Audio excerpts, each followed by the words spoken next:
Following World War II, nations like Germany and Japan faced total military defeat, leading to foreign occupation. In 1945, Japan's surrender after atomic bombings saw U.S. forces dismantling its imperial government under MacArthur. Similarly, Germany was split into zones controlled by the Allies. These occupations aimed to demilitarize and democratize, but resistance simmered beneath the surface.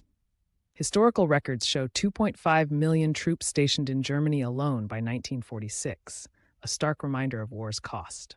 Occupied nations spawned clandestine resistance networks. In France, the Maquis sabotaged Nazi supply lines. In Poland, the Home Army orchestrated the Warsaw Uprising. Post-World War II groups like Germany's Werewolf planned hit-and-run attacks, though most failed due to Allied surveillance. CIA archives reveal that 1 in 5 resistance acts targeted collaborators. These movements relied on hidden weapons caches and coded radios, tools of asymmetric warfare. Under occupation, culture became defiance. In Soviet-occupied Baltic states, families secretly taught native languages banned in schools.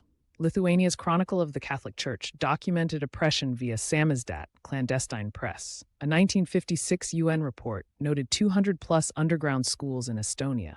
Even music, like Latvia's forbidden folk songs, preserved identity. Such acts were punishable by deportation, yet thrived, proving resilience beyond bullets. Civil disobedience tipped scales peacefully.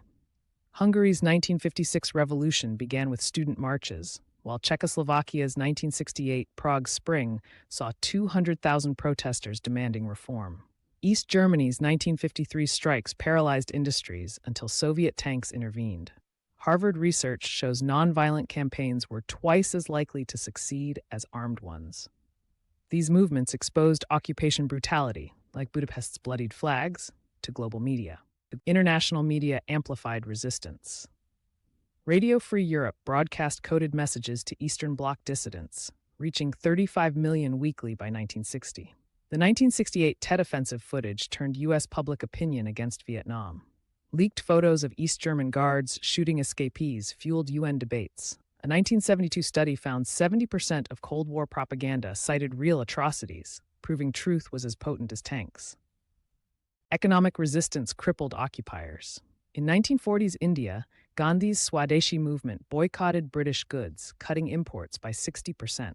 Polish farmers under Nazi rule hid grain, causing food shortages for troops. CIA memos admit East Germany's 1953 revolt began with factory strikes over pay cuts. Such tactics forced occupiers to spend 3 times more on control, proving money could bleed armies dry. Occupiers faced global backlash. In 1956, UN Resolution 1004 condemned Soviet intervention in Hungary. The ICJ ruled against South Africa's occupation of Namibia in 1971. Leaked cables show U.S. diplomats pressured Portugal to free colonies after 1961, Indian annexation of Goa. By 1980, 85% of UN states recognized Palestine, diplomacy eroding occupation legitimacy brick by brick. Unsustainable pressure forced retreats. France left Algeria in 1962 after 8 years of war and strikes.